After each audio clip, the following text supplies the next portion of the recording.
આરોગ્ય પર જ્યોતિષ અને વાસ્તુનો શું પ્રભાવ છે એ તમે અમને સમજાવો.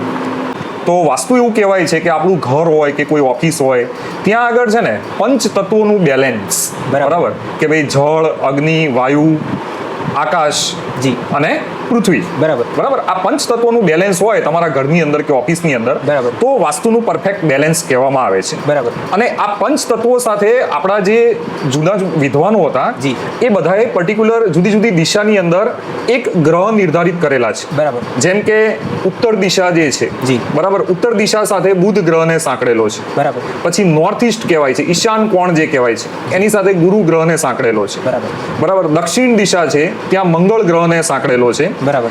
એવી રીતે પશ્ચિમ દિશા છે ત્યાં આપણે શનિ ગ્રહ જે આવે છે એની સાથે સંકળાયેલો છે, બરાબર, બરાબર. તો આ રીતે જ્યોતિષમાં આપણે શું કહીએ છીએ કે ભાઈ 9 ગ્રહો છે, બરાબર, બરાબર. એ 9 ગ્રહોની અસર આપણા આખા જીવન ઉપર રહે છે, બરાબર. તો એવી જ રીતે વાસ્તુની અંદર પણ આ 9 ગ્રહો સંકળાયેલા છે, એટલે પંચ તત્વોનું બેલેન્સ અને આ ગ્રહોનું બેલેન્સ જો તમે ઘરની અંદર કે ઓફિસની અંદર કરી નાખો તો તમને આરોગ્યની અંદર કે ઇવન જીવનની અંદર આગળ જે પણ કાર્ય કરો છો તમે, અર્થોપાર્જન માટે કે પછી કોઈ પણ કાર્ય જે કરો છો એ દરેકે દરેક કાર્યમાં તમને અચૂક સફળતા મળે છે. તો મેં ઘણા બધા એવા કેસ જોયેલા છે કે જેમ કે ઉદાહરણ તરીકે આપણે વાત કરીએ કે ભાઈ નોર્થ ઈસ્ટ, ઈશાન કોણ જે છે એ વાસ્તુની અંદર બહુ જ સરસ દિશા કહેવાય છે. એવું કહેવાય છે કે ભાઈ આપણું જે મંદિર છે એ ઈશાનમાં હોવું જોઈએ, બરાબર છે.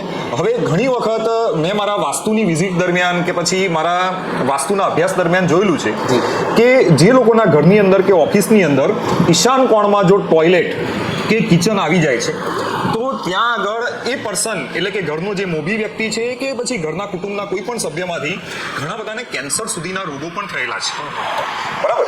તો ત્યાં આગળ વાસ્તુ બેલેન્સ હોવું જોઈએ, બરાબર. એવી જ રીતે જેમ કે ઉત્તર દિશા જે છે એ જળની દિશા છે, બરાબર. તો ત્યાં આગળ જો જળની જગ્યાએ અગ્નિ આવી જાય એટલે કે કિચન આવી જાય, બરાબર, કે પછી બર્નર આવી જાય તો પછી 100% તમને હેલ્થ ઇસ્યુ થાય જ છે, બરાબર. તો કેન્સર જે છે અથવા તો ડાયાબિટીસ સુધીના ઇસ્યુઝ પણ આવેલા છે કે જેને ઈશાન કોણમાં કિચન હોય, બરાબર. એવી જ રીતે એવું કહેવાય છે કે ભાઈ સાઉથ જે છે એ દિશા કેવી છે કે ભાઈ સાઉથ અગ્નિની દિશા કહેવાય છે.